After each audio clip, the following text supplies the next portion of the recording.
देशभक्ती करत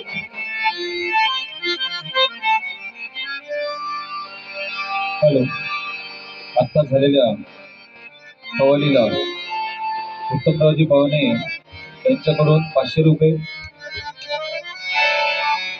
आलेले.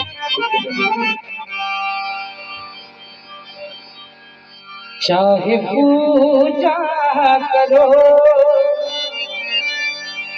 या इबादत करो,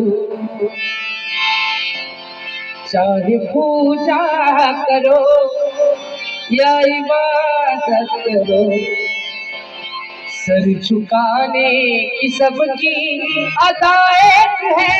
चाहे पूजा करो या इबादत करो, चाहे पूजा करो या इबादत करो, सर झुकाने की सबकी अदायत है।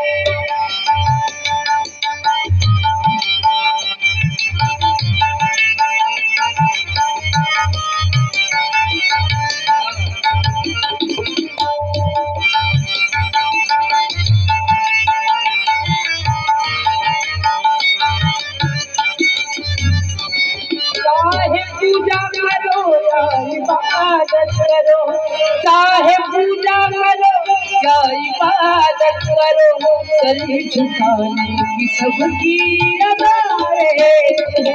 सर झुकाने की सबकी अदायत है। चाहे